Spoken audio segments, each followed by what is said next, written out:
très vieille histoire, Michel Augustin, parce que ça date de 2004. Donc 2004, c'était, je sais pas, la préhistoire, une autre planète, un autre monde. Euh, et surtout que j'ai redémarré d'autres choses. Donc moi j'ai 50 ans, j'ai la joie d'être marié, d'avoir 5 enfants. Et j'ai toujours eu envie d'entreprendre dans la vie, donc je me suis jamais trop posé de questions sur ce que j'allais faire professionnellement. Et j'ai toujours eu, dans mon éducation, on nous a beaucoup appris à discerner en permanence. Et donc moi j'ai toujours essayé de faire un travail sur moi-même, même jeune, d'apprendre à se connaître, de tester plein de choses, d'apprendre, de dire ce que j'aime, ce que j'aime pas. Parce qu'à la fin, je crois que l'enjeu majeur, c'est, moi j'aime beaucoup cette question, c'est qu'as-tu fait tes talents et surtout, donc, qu'as-tu fait tes talents, faut-il déjà les chercher, les identifier et après de trouver le bon terreau dans lequel tu peux les exprimer. Parce que moi, ce qui me frappe, c'est que en tant que CEO, vous recrutez des gens, c'est des gens qui étaient très forts avant, mais qui chez vous peuvent être très mauvais. Donc en fait, dans l'absolu, personne n'est bon, personne n'est mauvais. Ça dépend vraiment de l'adéquation entre ces talents et le terreau dans lequel on peut les exprimer. Et moi, j'ai pas mal galéré au départ un peu, mais quand j'ai trouvé le bon terreau, on a réussi à déployer nos talents. Et alors, je vous la fais rapide, mais je sais pas, vous connaissez peut-être l'histoire, Michel Augustin, parce qu'elle a quand même été assez médiatisée, décrite, analysée. Moi, moi, j'ai jamais fait une plateforme de marque dans ma vie. Je sais pas si certains font un peu de marketing et tout, on dit qu'il faut une plateforme de marque et tout. Moi, j'ai jamais compris à quoi ça servait. Et pourtant, on a sans doute été l'une des marques les plus étudiées en France pendant une grosse dizaine d'années. Et donc tout est parti. Moi, j'avais en permanence sur moi, donc j'étais jeune, j'avais 23, 24 ans, j'avais passé un CAP boulanger à une époque où ça ne se faisait pas du tout comme aujourd'hui, parce que j'avais envie d'apprendre en complément de formation pseudo-intellectuelle. J'avais fait une école de commerce, le SCP, à Paris, mais avec un parcours un peu européen. J'étais un peu frustré, moi, de mes études. Je ne suis pas un intellectuel et j'étais un peu déçu par la formation académique. Et j'avais vraiment le sentiment de ne pas avoir de métier. J'ai vraiment voulu apprendre un métier de mes 10 doigts, de mes 2 mains. Donc à 23-24 ans, un peu par hasard, j'ai commencé à donner un coup de main au boulanger en bas de chez moi.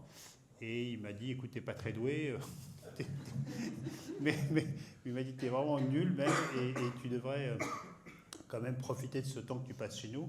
C'était un truc, c'était comme ça, hein, j'étais pas payé, j'étais descendu, le mec m'avait pris un matin à 3h du mat pour me dire, écoute, tu vas porter les 2 farines, puis après tu vas faire le four, donc je refournais les baguettes et tout, puis petit à petit j'ai appris, et c'est lui très sympa, c'est là aussi, évidemment, on sait bien que nos trajectoires dépendent des gens que l'on a la chance de rencontrer. C'est Jean-Christophe qui m'a dit, écoute, t'es pas doué, mais tu devrais essayer de sanctionner cet apprentissage par un diplôme. Et donc j'ai passé un CAP candidat libre très jeune. Et j'ai vraiment adoré parce que c'est vraiment une énorme bouffée d'humilité quand tu descends au sous-sol dans la boulangerie et que tu es un peu surdiplômé, etc., par rapport à des gens qui ont à peine leur BEP.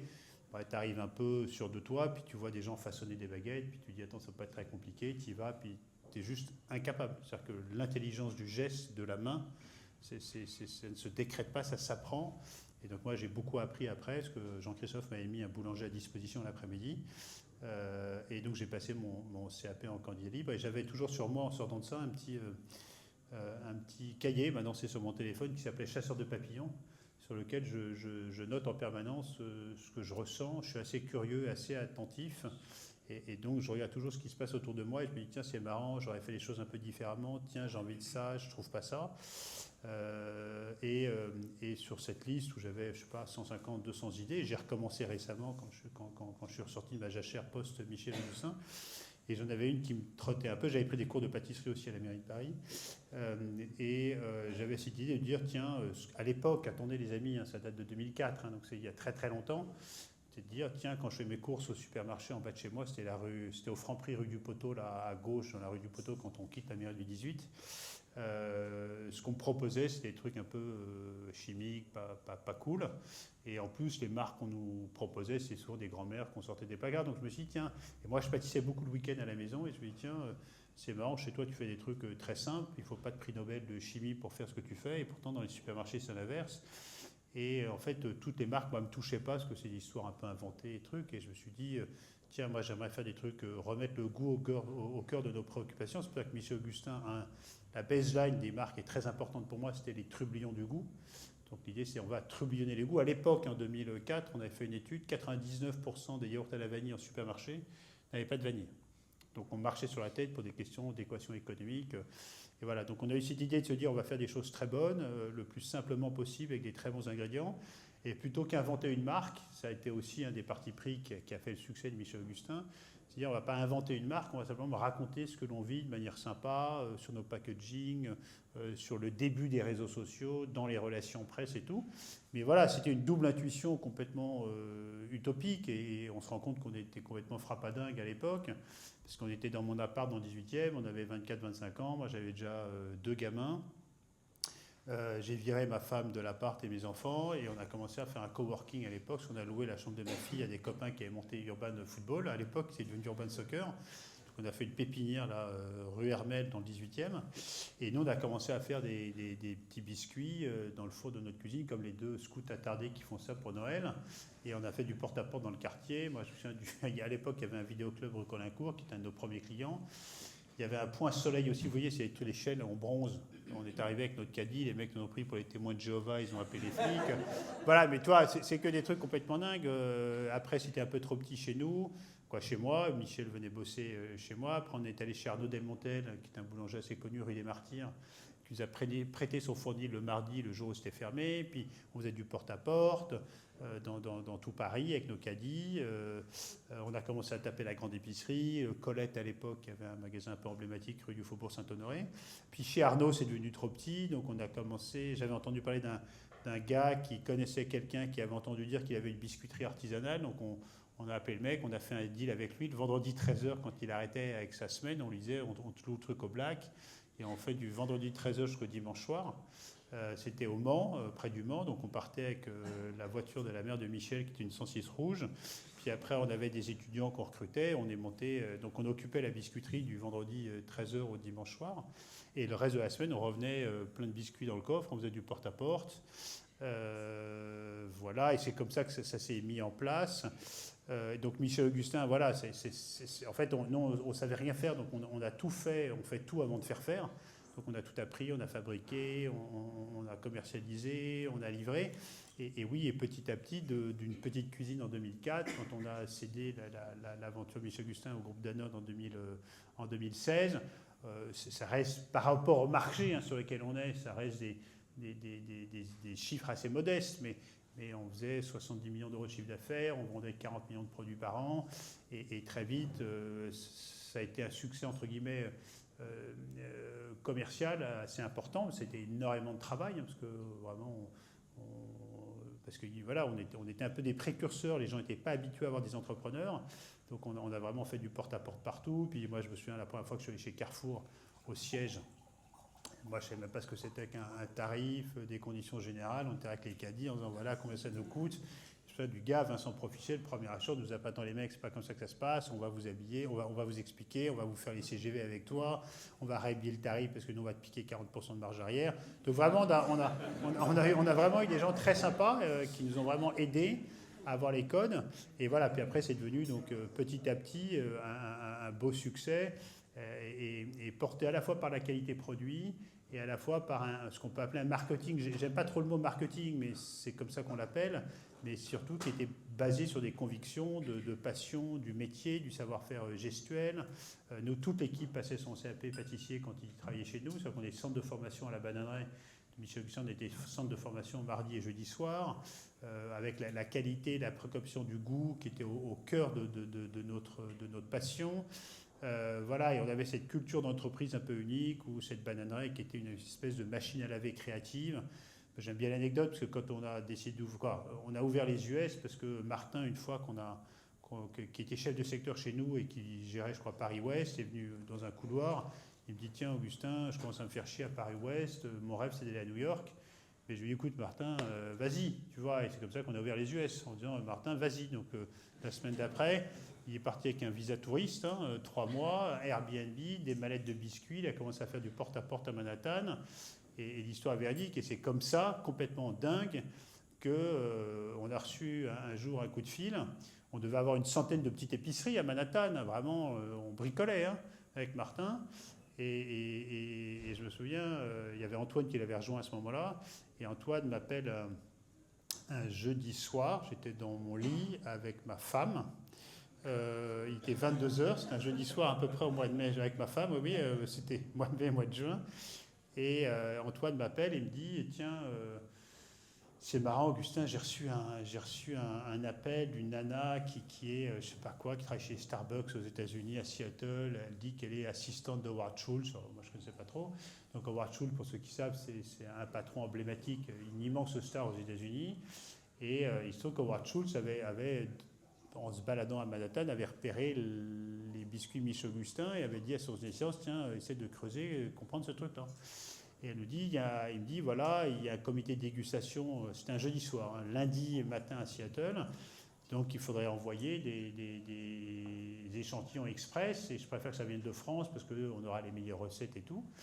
Et donc là, je me souviens très bien, je demande à Émilie, avec qui je bossais, qui était notre assistante à l'époque, en disant, Émilie, écoute, il faut envoyer quelques dizaines de paquets de sablés et de biscuits à Seattle, regarde sur DHL combien ça coûte. Et Émilie avait fait une connerie, elle me dit, ça coûte genre 3 000 euros. J'ai dit, putain, c'est quand même cher dans les biscuits dans le week-end à Seattle. Et je dis dans l'open space, bah, écoutez, est-ce que quelqu'un veut aller plutôt à Seattle passer le week-end parce que pour 3000 boules, mieux vaut y aller pour le week-end. Toi. C'est pragmatique. Hein. Les entrepreneurs, nous, on dit toujours, hein, c'est du bon sens paysan. C'est faire les choses simplement, faire tous les jours mieux que la veille. Voilà, d'être malin et paradin. Donc voilà, donc on avait Charlotte et Hassan qui étaient à la com, qui dit écoutez, nous on part. Et ils ont réussi en 2015 à écrire une saga où ils se sont, à l'époque, hein, c'était aussi assez nouveau de se mettre en scène et de commencer à faire un peu de buzz sur les réseaux sociaux à l'époque et de scénariser leur départ à Seattle à l'arrache. Et il se trouve que la femme de Howard Schultz est francophone. Et donc, il y a des copains de France qui l'ont appelé en disant tiens, il y a 2 zozos là qui partent livrer des trucs à Seattle. Et donc, ils sont arrivés à Seattle. Donc, ils sont fait héberger par des gens de la communauté via Facebook et tout, Charlotte et Hassan. Et ils arrivent à 9h du mat à Seattle et pour livrer, toi, comme c'est un livreur DHL. Et là, ils disent tiens, est-ce qu'on peut quand même rencontrer Howard Schultz, comme si tu arrivais au siège de LVMH et tu disais tes 2 Albanais qui arrivaient. Parce que moi, j'ai toujours, les amis, par rapport aux US, nous, on est des Albanais, c'est comme si tu avais 2 Albanais qui disent je suis le champion du cookies à Tirana, et il arrive à Paris, il veut voir, il va à Avenue Montaigne, et il dit est-ce que je peux voir Bernard c'est un peu le même truc. Hein. Et évidemment, la nana à l'accueil dit ils aimaient bien qu'Howard n'est pas disponible, il ne va pas vous recevoir, laissez le paquet là. Ils repartent, et quand ils repartent, on ne sait pas comment, ils ont reçu un coup de fil. C'était Howard Schultz qui leur dit mais venez me voir. Et donc ils sont repartis au siège, ils étaient à genre un quart d'heure en Uber. Et donc ils ont été reçus par Howard Schultz.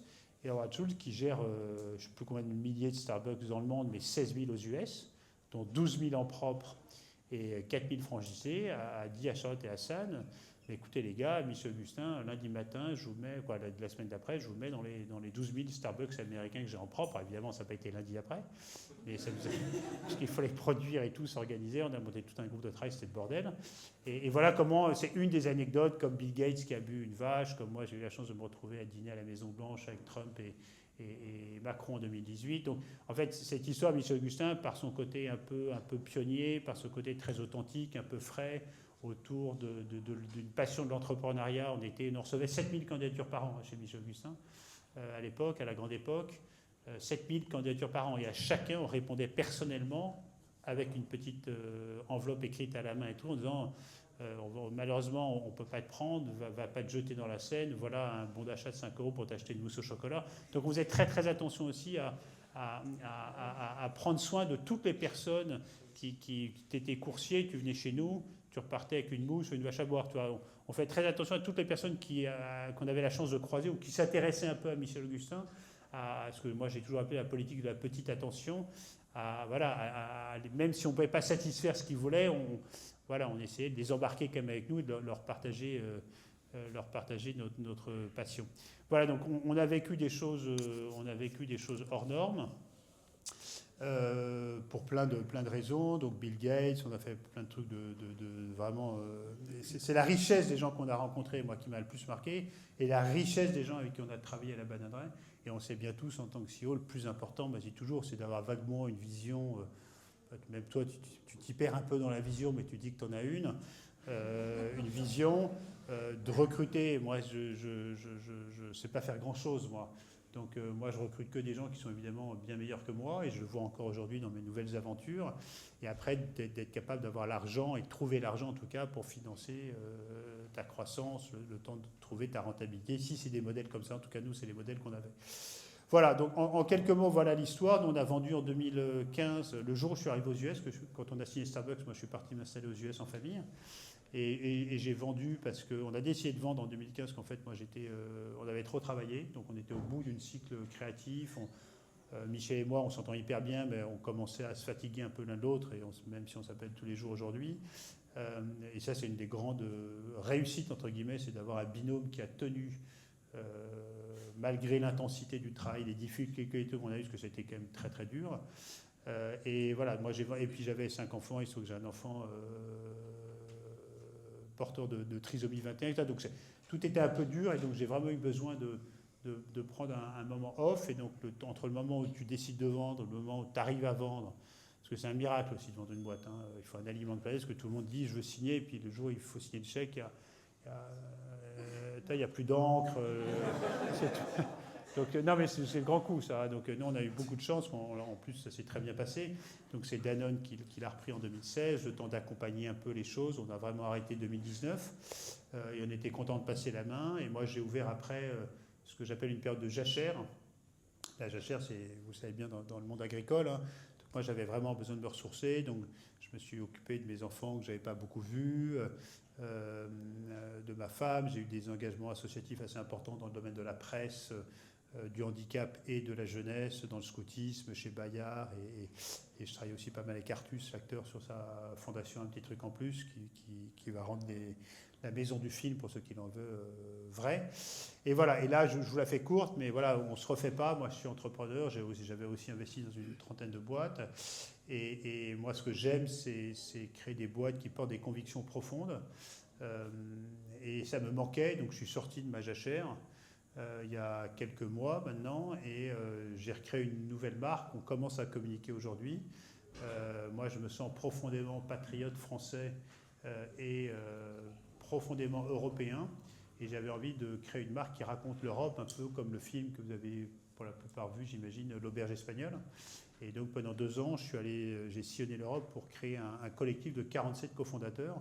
Donc moi, je pense qu'on est les seuls au monde à avoir un groupe WhatsApp avec 47 Européens des 47 pays différents. Je parle de l'Europe, hein, je ne parle pas du tout de l'Union européenne qui n'est pas le sujet.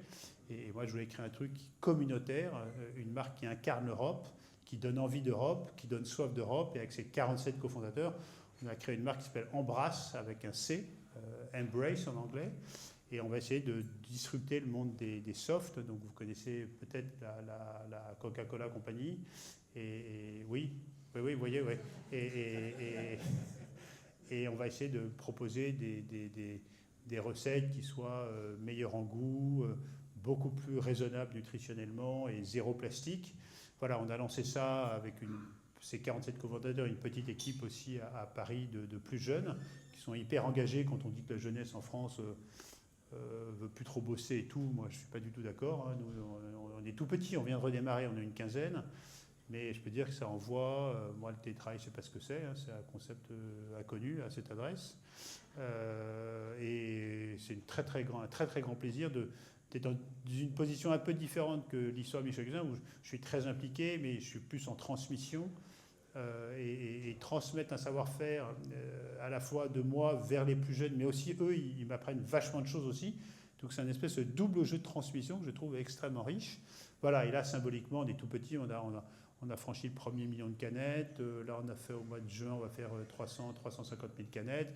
Nous, on vise 50 millions de canettes en France. Et à 50 millions, tu commences à exister un peu, tout en déployant en Europe. Et on veut faire d'Embrace vraiment un marqueur fort de l'identité européenne. Voilà, donc si vous vous sentez européen, vous aimez bien boire, achetez Embrace, hein, voilà. Et on est très mauvais pour l'instant sur les réseaux sociaux. Donc je crois qu'on doit être 2,5 sur le compte Insta, ma mère et mon frère.